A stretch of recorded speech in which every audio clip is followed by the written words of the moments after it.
ایران اور اسرائیل کے درمیان جنگ کے بعد اب دونوں ممالک میں حالات معمول پر آ چکے ہیں۔ امریکی صدر ٹرمپ نے حملوں کے بعد ایران کے جوہری پروگرام کو مکمل طور پر تباہ کرنے کا دعویٰ کر دیا تھا، جبکہ اب امریکی وزارت دفاع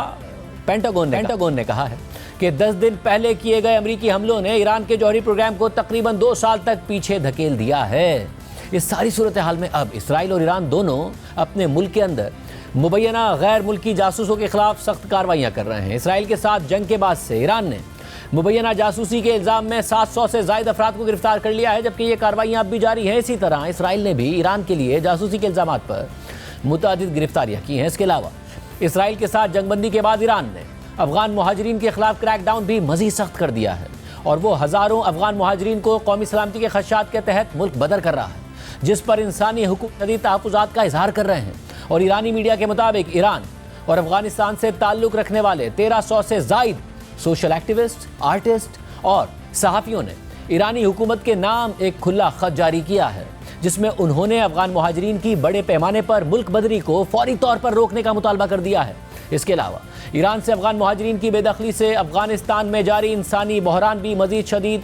ہونے کا خدشہ پیدا ہو گیا ہے۔ اس حوالے سے رائٹرز کی رپورٹ میں لکھا ہے کہ افغان شہری عنایت اللہ اصغری گزشتہ ماہ ایران اور اسرائیل کے درمیان حملوں کے تبادلے کے بعد زیادہ مایوس ہو گئے، کیونکہ خلیجی ملک ایران جہاں وہ پناہ لینے گئے تھے وہ بھی اس جنگ کے بعد ان کے زیادہ خلاف ہو گیا، اور تہران میں تعمیراتی منصوبوں پر کام بھی بند ہو گیا، اور ساتھ ہی ان پر جاسوسی کا الزام لگا دیا گیا۔ 35 سالہ عنایت اللہ ان ہزاروں افغان شہریوں میں شامل ہیں جنہیں ایران نے حالیہ ہفتوں میں واپس افغانستان ڈپورٹ کیا ہے۔ اقوام متحدہ کے مطابق یہ تنازعہ افغانستان کو مزید غیر مستحکم کرنے کی وجہ بن سکتا ہے، جو پہلے ہی انسانی بحران کا شکار ہے۔ عنایت اللہ نے ایران سے مغربی افغانستان واپسی کے طویل سفر کے اختتام پر کہا کہ یہاں کرائے پر کوئی جگہ ملنا بھی بہت مشکل ہے، اور اگر جگہ مل جائے تو قیمت بہت زیادہ ہوتی ہے، اور کام تو یہاں بالکل بھی نہیں ہے۔ انہوں نے بتایا کہ انہیں اپنے وطن میں اب کیا کرنا ہے اس کا انہیں کوئی اندازہ نہیں ہے، کیونکہ 2021 میں طالبان کے اقتدار میں آنے کے بعد سے افغانستان بین الاقوامی سطح پر تنہائی کا شکار ہے۔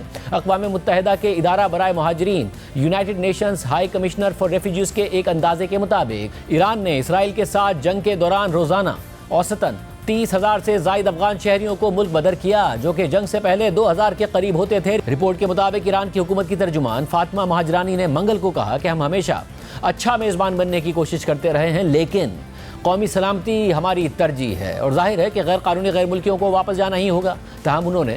جاسوسوں کے خلاف کارروائی کا ذکر کیے بغیر مزید کہا کہ اس کا مطلب زبردستی نکالا جانا نہیں بلکہ اپنے وطن واپسی ہے۔ رپورٹ میں مزید لکھا ہے کہ اسرائیل کے ساتھ 12 روزہ جنگ سے پہلے بھی قومی سلامتی کی بنیاد پر ایران اس سال غیر ملکیوں کے خلاف سخت کارروائیاں کر رہا تھا، جن میں افغان شہری بھی شامل تھے، لیکن جنگ کے دوران ان کارروائیوں میں مزید اضافہ کر دیا گیا، جیسا کہ افغان شہریوں اور انسانی حقوق کے حکام نے انٹرویوز میں بتایا ہے۔ ایرانی حکام کے اندازے کے مطابق 2022 میں سقوط کابل اور امریکہ کی قیادت میں غیر ملکی افواج کے انخلاء کے بعد تقریباً 26 لاکھ افغان شہری بغیر قانونی دستاویزات کے ایران میں مقیم تھے۔ ایران سے بے دخل ہونے والے عنایت اللہ اصغری نے مزید بتایا کہ وہ ہمیں مشتبہ جاسوس سمجھتے تھے اور حقارت سے پیش آتے تھے۔ عام لوگوں سے لے کر پولیس اور حکومت تک سب یہی کہتے تھے کہ تم افغان ہمارے دشمن ہو، تم نے ہمیں اندر سے تباہ کر دیا ہے۔ ایک انٹرویو میں UNHCR کے افغانستان کے لیے نمائندہ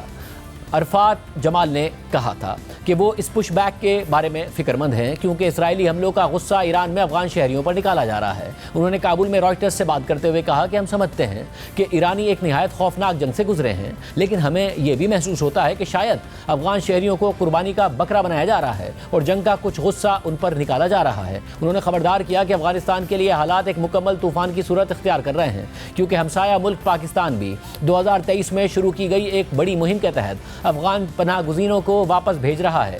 عرفات جمال نے مزید کہا کہ افغانستان کی مشکلات میں اضافہ ہو رہا ہے، کیونکہ طالبان کے اقتدار میں آنے کے بعد بینکنگ کے شعبے پر پابندیوں کے باعث ملک کی معیشت مفلوج ہو چکی ہے، اور اب مغربی ممالک بھی امداد میں بڑی کٹوتیاں کر رہے ہیں۔ انہوں نے کہا کہ یہ حالات یقیناً خطے میں شدید عدم استحکام کی وجہ بن سکتے ہیں۔ رپورٹ میں مزید لکھا ہے کہ UNHCR کو اس سال افغانستان میں اپنی سرگرمیوں کے لیے درکار فنڈز کا 1/4 سے بھی کم حصہ موصول ہوا ہے۔ افغانستان کے لیے امدادی پروگرام 3 سال پہلے کے $3.2 ارب سے کم ہو کر اب صرف $538 ملین ہی رہ گیا ہے۔ اس سال اب تک ایران اور پاکستان سے 12 لاکھ سے زائد افغان مہاجرین افغانستان واپس آ چکے ہیں۔